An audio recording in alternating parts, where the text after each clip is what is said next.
एक सच्चे भक्त का जब उसके गांव वालों ने और नकली गुरुओं यानी मुल्ला काजियों ने किया विरोध, तो सुनिए उस भक्त के साथ कैसी लीला कर गए भगवान।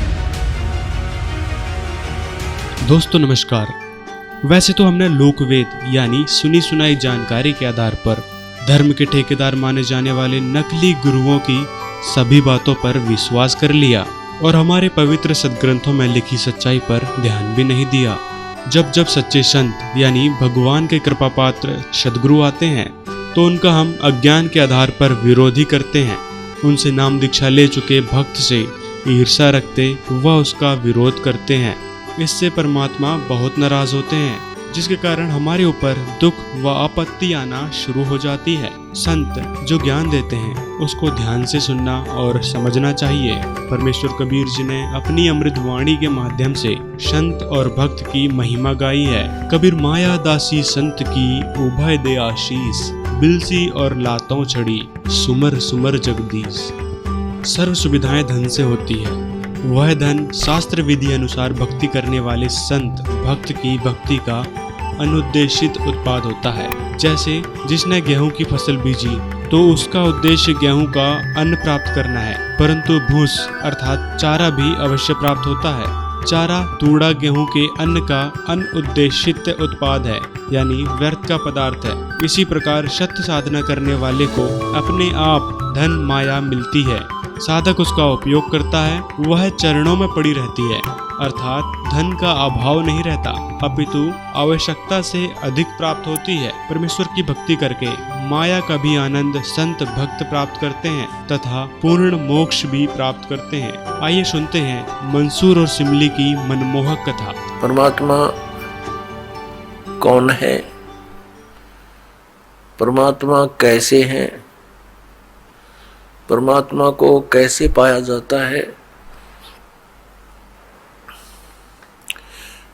परमात्मा के पाने के लिए प्रत्येक मानव प्रयत्नशील है। वह परमात्मा कैसा है, उसके अंदर ऐसी क्या विशेषता है जिसकी हम खोज कर रहे हैं? परमात्मा के अंदर ऐसी क्या विशेषता है, क्या खासियत है जिसको खोजने के लिए हमने बहुत सारे तरीके भी अपनाए हैं। अधिकतर व्यक्ति तो सांसारिक सुविधाओं को बटोरने में ही सारा जीवन लगे रहते हैं, उन्हीं को उत्तम मानकर चिपके हैं। और कुछ एक पुण्यात्माओं ने राज तक को त्याग दिया। राजा को सर्व भौतिक सुविधाएं उपलब्ध होती हैं और उसने वो सब त्याग दी और फिर परमात्मा के पाने के लिए कठिन प्रयत्न किए, परिश्रम किए, साधनाएं की, रूखा सूखा भोजन खा करके परमात्मा के पाने के लिए वो प्रयत्नशील रहे। एक समय एक सिमली नाम की लड़की थी और वो किसी गुरु से उपदेशी थी, आस्था भगवान में गणी थी। और प्रारंभ से ही ये ऐसा रहा है कि जगत और भगत का आपस में मतभेद बना रहा और जिस कारण से भक्तों को बहुत कठिन यातनाएं सहन करनी पड़ी। संसार की रीतियां, सांसारिक जो परंपराएं हैं वो यहाँ इस काल के जाल में रहने के लिए व्यवस्थित है, एक व्यवस्था है। और जो लोग परमात्मा से परिचित नहीं है वो इन्हीं में व्यवस्थित है। उस लड़की की बहुत आस्था थी। नगर के बाहर एक साधु का आश्रम था। वो लड़की उस महात्मा को आहार करा के आती थी, उनकी सेवा भी करती थी और शाम के समय अपने घर आ जाती थी। कुल के लोगों ने, परिजनों ने बहुत कुछ प्रतिबंध लगाए, लेकिन लड़की नहीं मानी। उस सिमली का एक भाई था, मंसूर नाम था उसका। उसको अन्य व्यक्तियों ने कहा कि आपकी बहन शाम के समय और गैर टाइम को वक्त जाती है संत के आश्रम में। देख ले भाई, इज्जत का सवाल है और पूरे नगर में चर्चा चलती है अपनी बहन को बनाकर। अब मंसूर ने सोचा भी पहले ये देख तो लूं, वास्तव में वहां उस आश्रम में ऐसा क्या है। इस दृष्टिकोण से जब उसकी बहन शाम के समय प्रतिदिन जाती थी साधु का भोजन लेकर, जिस दिन घर वाले भोजन नहीं देते थे तो वैसे जाती थी, उनकी सेवा कराती थी, कोई कपड़े धोआती थी, कुछ देर उनकी चरण दबा देती थी। अब मंसूर ने भाई ने सोचा कि सीधा संत से बोलना अच्छा नहीं होता, साधु संत बड़े सहनशील होते हैं और सिद्धि युक्त होते हैं, अपराध के विषय में कुछ उठपटांग कहना हानिकारक हो सकता है। उसने क्या किया कि आश्रम के बाहर खड़ा हो गया और जैसी भी कच्ची पक्की कोई द्वार थी उसके अंदर कोई सुराख था। उस सुराख से वो देखने लगा, छोटा सा आश्रम था, को 100 गज का होगा, गणित 150 गज का, और उसमें एक झोंपड़ी डली हुई थी। संत जी बाहर बैठे थे, गर्मियों के दिन थे, चंद्रमा की रोशनी थी। तो उसने देखा कि लड़की ने जाके भोजन कराया महात्मा को, फिर बर्तन साफ किए, 1-2 कपड़ा धोआ, फिर महाराज जी के चरणों को दबाने लगी, सेवा करने लगी। तो क्या हुआ कि ऐसे उस महात्मा ने हाथ किया, आकाश से एक अमृत का प्याला आया, संत ने पिया, आधा उस बेटी को दिया। संत ने कहा कि बेटी, इसमें से थोड़ा सा एक नालायक व्यक्ति खड़ा है, उसके भी मार दे एक छींट, इस सुराख के अंदर से जा और उसके भी लगा दे, थोड़ी सी कल्याण हो जा, एक नालायक व्यक्ति खड़ा है।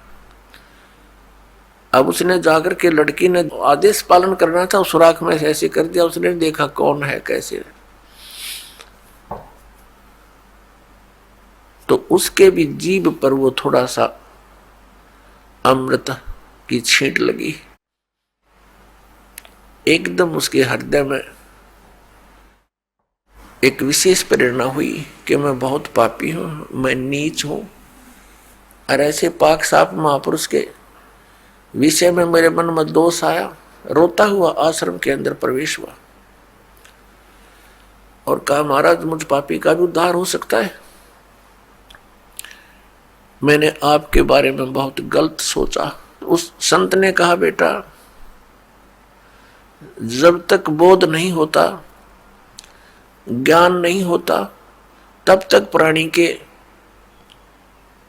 ऐसे अपराध अक्षमा करने योग्य होते हैं। और बेटा कोई जानबूझ कर करोगे, दीक्षा उपदेश लेने के बाद आपके मन में ऐसा संत के गुरु के प्रति दोष आता है, तो फिर आप पाप के भागी भारी बन जाओगे। काफी देर सत्संग सुनाया। प्रतिदिन वो भक्त अपनी बहन के साथ दिल्ली आने लग गया। खूब सत्संग सुना, दोनों बहन भाई मिलकर सेवा करते थे। फिर क्या हुआ कि उसके हृदय में एक ऐसी प्रेरणा हुई, अनल हक। उस संत ने उसको एक मंत्र दे दिया, अनल हक, कि इसका जाप किया कर। अपन आत्माओं, पिछले पुण्यकर्मी प्राणी ही परमात्मा की खोज में लगते हैं, उनको ही इतना शीघ्र इन बातों का असर होता है संत के वचनों का। तो महान पुण्यात्माओं में से एक था मंसूर, और संत की कृपा से उसके पिछले पुण्य शटार्ट हो जाते हैं, उदय हो जाते हैं, और वो प्रेरित होकर के वो भक्ति प्रारंभ कर देता है। जैसे एक फॉर एग्जाम्पल, जैसे कोई कटोरी में घी डाल रखा है, उसमें एक ज्योति भी रखी है, और वो ज्योति जला रखी थी, बुझ गई, घी भी है उसके अंदर, बनी बनाई बाती भी उपलब्ध है, एक सीख लगाने की आवश्यकता है, वो जग जाएगी। तो जितने भी पुण्यकर्मी प्राणी हैं, जो भी साधु संत महापुरुषों के प्रवचन सुनते हैं, किसी भी संत के, चाहे उसने भक्ति मार्ग का कति ज्ञान नहीं, लेकिन भगवान की महिमा तो वो भी सुना ही देते हैं। तो उससे क्या होता है कि वह ज्योत जग जाती है। अब वह ज्योत तक जगगी, जब तक पूर्व जन्म का उसके अंदर घी है यानी पुण्य है, तो वो जगेगी, प्रेरणा बनी रहेगी भगवान के पाने की। यदि आगे उसमें विधि घी उसके पास नहीं है डालने के लिए, तो वो ज्योति भी जल जाएगी और घी भी समाप्त हो जाएगा, और सारा कटोरा व कटोरी काली हो जाएगी। तो पुण्यात्मा उस अनल हक मंत्र के, गुरु जी ने दे दिया जो मंत्र देना था उसको। अनल हक का अर्थ होता है अहम ब्रह्मास्मि, मैं ही ब्रह्म हूं, मैं ही परमात्मा हूं, अनल हक। हालांकि ये कोई मंत्र वंत्र नहीं था, लेकिन उस मंसूर के अंदर वो पूर्व जन्म का घी और ज्योति रह रही थी, वह जगगी। अब उस मंत्र से भविष्य में तो कोई लाभ उसको होना नहीं था, क्योंकि वो चार्जर ठीक नहीं था। पूर्व जन्म की बैटरी से उसमें इतना प्रभाव था, इतने पुण्यों से, कि उसने अनल हक कहना शुरू कर दिया कि मैं ही परमात्मा हूं। अब भोली आत्माओं पुण्यात्माओं को जैसा भी गुरु ज्ञान देता है, वो तो दृढ़ होते हैं। गुरु जी ने 2 दूना 6 कह दिया तो वो 6 ही बोलते रहेंगे।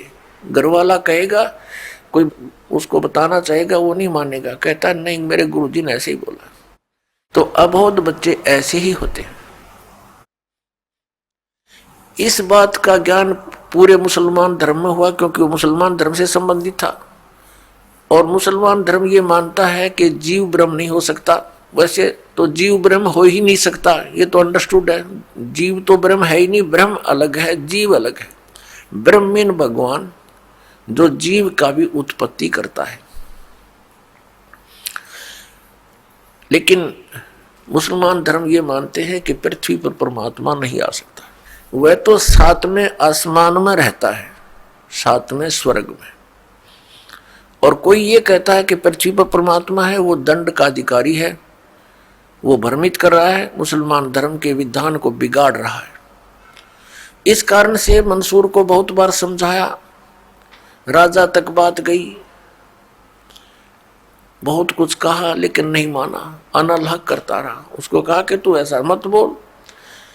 अब साधु को तो कोई बोल नहीं सके था कि वो क्या मंत्र दे रहा है, लेकिन पब्लिक के अंदर जब बात आ जाती है तो वो अपना पूरा जोर शोर से विरोध करते हैं। अब क्या हुआ कि वो नहीं माना, तो उसको चौराहे पर खड़ा कर दिया, बांध दिया उसको चौराहे पर। और फिर क्या कहा कि या तो तू अनल हक कहना छोड़ दे, नहीं तो तेरे पत्थर मारेंगे। उसने फिर कहा अनल हक, क्योंकि वो तो मदमस्त हो गया था, अलमस्त हो गया था। ऐसी स्थिति पूर्व जन्मों के पुण्यों से होती है, और भविष्य की भक्ति नहीं होती है तो वो नष्ट हो जाता है उस जीवन, ऐसी पुण्य आत्मा का। तो उसको सजा दी गई कि पूरे नगर के व्यक्ति इसको पत्थर मार मार के इसका वध करेंगे। ऐसी सजा दें ताकि और भी कोई ऐसी हिम्मत ना करे। तो सभी लाइन में आ रहे थे और पत्थर मार रहे थे, तू पापी है, पत्थर मार रहे थे, निकल जाते थे। अब उसकी बहन सिमली का भी नंबर आ गया। जब और पत्थर लगा रहे थे वो हंस रहा था, अनल हक अनल हक हंस रहा था। और जब उसकी बहन सिमली का नंबर आया वो भी लाइन में खड़ी थी। तो बहन ने सोचा पत्थर तो मैं नहीं मारूंगी, लेकिन लोक लाज में आके उसने फूल उठा लिया कि मैं फूल मार आऊंगी इसके। यहां ये लोग भी ना मेरा विरोध करेंगे और भाई का चोट भी ना लगेगी। उसने फूल मारा, फूल मारते ही वो रोने लग गया, बहुत बुरी तरह रोने लगा। तब सिमली ने कहा कि भाई लोग तेरे पत्थर मार रहे थे, उनके पत्थरों से नहीं रो रहा था और तू मेरे फूलते रोने लग गया। अरे ये कोई चोट थोड़ी लगी तुझे? उसने कहा सिमली ये तो अनजान थे, इनका मुझे दुख नहीं था, तू तो परिचित थी मैं किसके ऊपर फिदा हो रहा हूं। और तेरा हाथ कैसे हो गया नालायक मेरी तरफ? तूने भगवान की तरफ हाथ कर दिया, मैं भगवान के लिए डिवोटेड हूं और तूने क्या समझा फिर ज्ञान को? न्यू रो रहा हूं, तेरा जीवन बर्बाद हो गया, तूने ज्ञान समझा नहीं बहन। तेरे फूल का मुझे इसलिए दर्द हुआ, तू तो परिचित थी इस बात में। उसके बाद नहीं मरा वो पत्थरों से, कहने लगे या तो कहना छोड़ दे अनल हक, नहीं तेरा हाथ काटेंगे। उसने कहा अनल हक, हाथ काट दिया। फिर कहा दूसरा हाथ काटेंगे या बंद कर दे, अनल हक। तेरी गर्दन काटेंगे, बंद कर दे, अनल हक, काट दिया। अब उसको गाड़ा नहीं, मुसलमान धर्म में नीचे दफनाते हैं जमीन में, उसको सवा कर दिया काफिर समझकर कि काफिर जलाए जाते हैं, उनकी सोच है। और उस राख को जल में फेंक दिया कि इसका नामो निशान मिट जाए दरिया में। कहते हैं वो राख भी, ऐस भी, वो बबूत भी अनल हक अनल हक अनल हक करती जा रही है। और 1000 मंसूर बनकर गलियों में घूम रहे हैं। सबने दरवाजे बंद कर लिए, टट्टी पेशाब निकल गया, लोगों का घबरा गया, ये क्या हो गया, भगवान का भगत था, ऐसा हो कर दिया इसके साथ। तो पुण्यात्माओं, अब ये ज्ञान है, तत्व ज्ञान है, इसको बहुत गहराई से समझना है। इससे कई कंसेप्ट क्लियर होंगे। अब प्रसंग तो चला है कि जिस परमात्मा के पाने के लिए और जिस लोक में जाने के लिए महापुरुषों ने ऐसी कुर्बानियां दी, तो कैसा है वो भगवान, कैसा होगा वो देश, ये अंडरस्टूड है। दूसरी बात ये है इसके अंदर कि कोई ये सोचे कि अनल हक मंत्र से उसमें या शक्ति आ गई थी, नहीं। उस अनल हक मंत्र के जाप करने वाला पूरा गांव था, नगर था, आसपास के और भी बहुत लोग थे जो वैसे उपदेशी थे, आसपास के बहुत से उनके शिष्य थे, लेकिन वो गुप्त रखते थे, सामने किसी को बताते नहीं थे, लोक लाज के कारण। तो कहने का भाव ये है कि उस एक मंसूर के अंदर ये क्यों काम कर गया और सिमली में नहीं किया उसने। ये पिछले ही पुण्य से होते हैं पूर्ण हंस मुराद, ये पूर्व जन्म के संस्कार थे, उस मंत्र का इसमें कोई योगदान नहीं था। अब प्रसंग जो चल रहा है उसी पर हम थोड़ा सा डिस्कस करते हैं कि जिस परमात्मा के लिए इतनी कुछ कुर्बानियां संत महात्माओं ने की, तो वो कैसा है भगवान, ये तो अंडरस्टूड है कि वो कितना सुखदायी होगा और वहां जाने के बाद प्राणी को कैसा सुख होगा। उसके लिए हम फिर कौन सी विधि अपनावें, कौन से ग्रंथ को सत्य माने, किस गुरु की बात पर विश्वास करें। कोई कुछ विधि बताता है, कोई कुछ विधि बताता है, और सभी कहते हैं तुम्हारा कल्याण होगा, तुम्हें मोक्ष प्राप्ति होगी। तो उसके लिए हमने ये जानने के लिए कि कौन सा मंत्र, कौन सी विधि है वे ऑफ वर्शिप जो यथार्थ है। अब जो भी संत कोई मंत्र देता है तो उसके उपासक उसको यही मान लेते हैं कि यही सही है। दूसरा बताता है नहीं ये मंत्र ठीक नहीं, ये विधि ठीक नहीं। तीसरा कहता नहीं ये हमारे गुरुजी ने ऐसे बताया है, ये सही है। इसका निर्णय कैसे हो? जैसे किसी अपराध के ऊपर कुछ अधिवक्ता, एडवोकेट आपस में डिस्कस करते हैं। एक कहता है इस अपराध के ऊपर ये धारा लगेगी, दूसरा कहता नहीं इसकी ये धारा बनती है, इसका ऑफेंस इस धारा के अंतर्गत है। तीसरा कहता नहीं इसके ऊपर ये अन्य धारा लगेगी। तो उन तीनों का फैसला कहाँ होगा कि कौन सी धारा के अंतर्गत ये ऑफेंस है? वो संविधान के अंदर देखा जाएगा और संविधान के अंदर जो लिखा है वो फाइनल है। वो धारा उसी के अंतर्गत वो ऑफेंस है तो उसके ऊपर वही धारा होगी, उसी के आधार पर उस पर कार्रवाई कोर्ट में होगी। वो सही है। ठीक इसी प्रकार हमारे पवित्र जो शास्त्र हैं, सदग्रंथ हैं, ये सभी शास्त्र हैं जैसे पवित्र पांचों वेद। चार वेद तो ये वेल नोन है, ऋग्वेद, सामवेद, यजुर्वेद, अथर्ववेद। एक पांचवा वेद है वो स्वयं परमेश्वर के द्वारा अपने मुख कमल से बोला जाता है। प्रत्येक युग में परमात्मा अपने उस तीसरे मुक्ति धाम से यानी सतलोक से चलकर आते हैं और अपने मुख कमल से उस यथार्थ ज्ञान पांचवें वेद को बोलते हैं। वो लिपिबद्ध कर लिया जाता है, वो पांचवा वेद होता है। वो कबीर वाणी है, वो परमेश्वर के मुख कमल से निकली सच्चिदानंद घन ब्रह्म की वाणी है।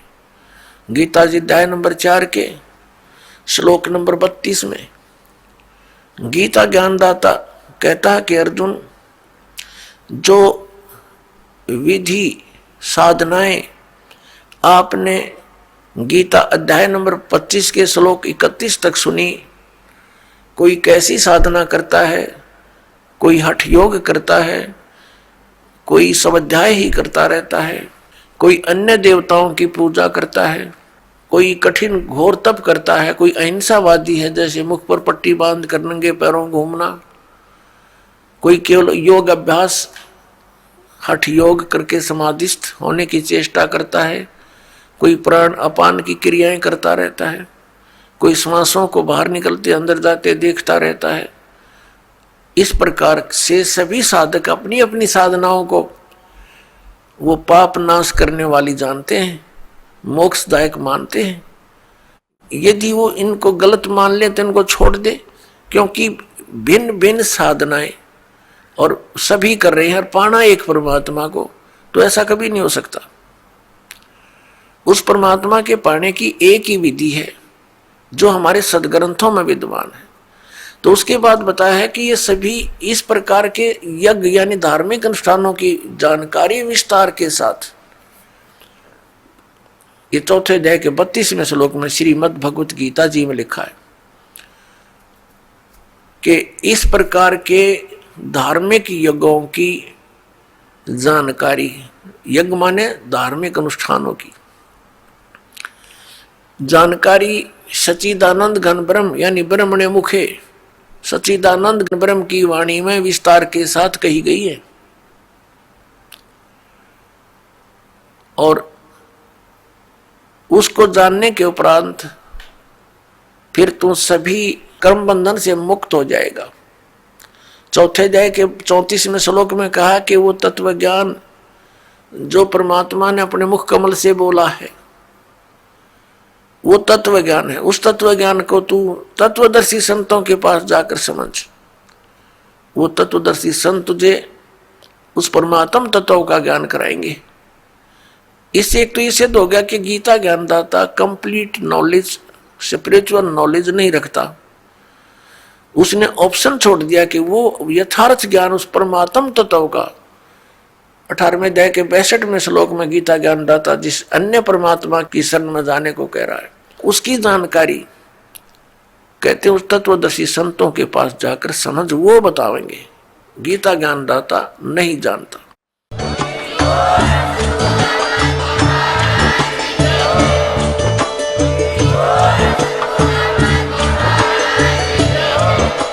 अगर आप ये वीडियो YouTube पर देख रहे हैं तो हमारे चैनल को सब्सक्राइब करें और बेल आइकन को दबाना ना भूलें। अगर आप Facebook पर ये वीडियो देख रहे हैं तो हमारे पेज को लाइक करें।